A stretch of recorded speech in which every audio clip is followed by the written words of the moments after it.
নন্দলালা তুঙ্গারে হরি হরি বেকরে তুলসী মারা গোবর মথুরা চালে মোহনী নেয়া যে মতে বিরোধ কলা করিদেবী তার ঠিয়া এই নেলা ধরি ধরে ধরে ধরি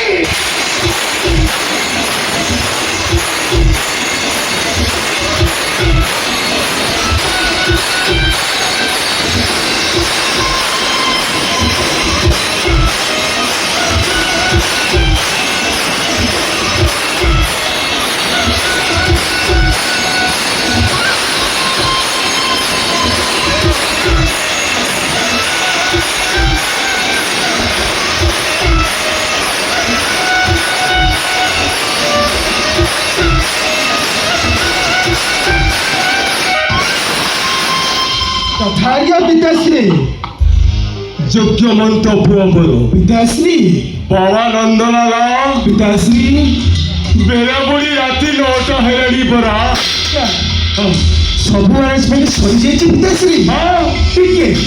ଟିକେ ଅପେକ୍ଷା କରନ୍ତୁ ଟିକେ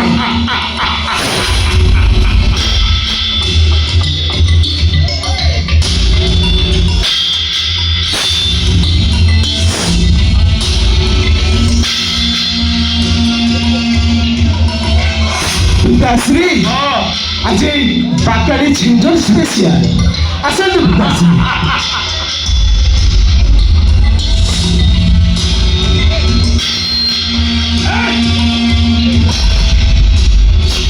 ଚାଖର ନିଜ ଆଣିପାରିଲୁନି ପିତାଶ୍ରୀ ମୁଁ ମାତାଶ୍ରୀଙ୍କୁ କହିଲି ମାତେ ଫ୍ରିଜରେ ଟିକେ ଦେଶୀ ଚିକେନ ଅଛି ଫ୍ରାଏ କରି ଦେଇଦିଅ ହେଲେ ମାତାଶ୍ରୀ ପୁରା ରାଗିକି ପଞ୍ଚମ ଏ ମାଇ କିଲୋଟା ଆମ ପେଟ ମାରିଦେବ ଖାଇବାକୁ ପିଇବାକୁ ନେଇ ଦେଇ ଆମକୁ କଣ୍ଟ କରିସାରିଲାଣି ମାତେ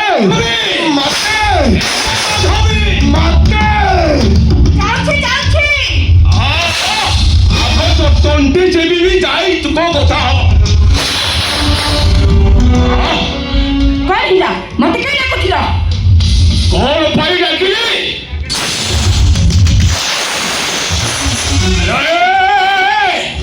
ମୋ ବିଲରେ ତୁ ହଳ କରିବୁ ବୋଲି ଡାକିଲି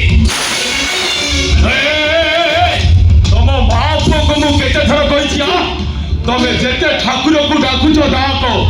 ମୋର ଆପତ୍ତି କରିବାର ନାହିଁ ଆମ ବାପ ପୁଅକୁ ପେଟ ମାରିବନି ବୁଝିଲ ସନ୍ଧ୍ୟା ପ୍ରହରୁ ରାତି 9ଟା ପର୍ଯ୍ୟନ୍ତ ଏଠି ଗୋଟେ ପାଲା ଚାଲିଛି ଆପଣ କୁହନ୍ତୁ ଆଲୋ ତୁ କଣ ଜାଣିନୁ ସନ୍ଧ୍ୟା 7ଟା ହେଲେ ଆମ ବାପ ପୁଅ ଭିତରେ ଟିକେ କ୍ଲାସ ଚାଲେ ବୋଲି ଆଜି ଭଗବତ ବସୀଙ୍କ ଜନ୍ମଦିନ ଇନ୍ଦୁ ପୂର୍ଣ୍ଣିମା ଆଜି ଭଳି ଦିନରେ ବନ୍ଦମାସ ନ ଖାଇଲେ କଣ ଚଳିବନି କଣ ତୋ ମନୁକୁ ସକାଳୁ ସକାଳୁ ତ ଗୋଟେ ଲମ୍ବା ଚିଠାଟା ହାତରେ ଛଡ଼େଇଦେଲୁ କହିଲୁ କଣ ଭାଗବତ ଗୋସାଇଙ୍କ ପୂଜା ହବ ସବୁ ସମାନ ଗୋଟି ଗୋଟି କରି ଆଣିବ ହେଲାଟି ତୋ କାମ ହେଲାଟି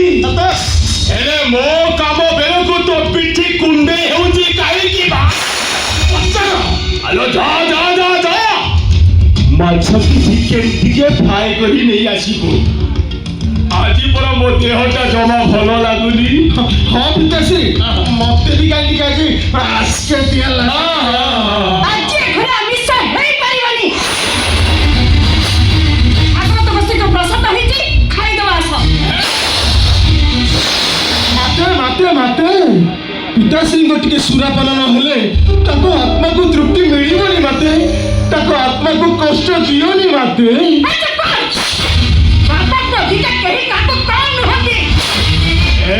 ମାଧବୀ ମୁହ ସମ୍ଭାଳି କଥାବାର୍ତ୍ତା କର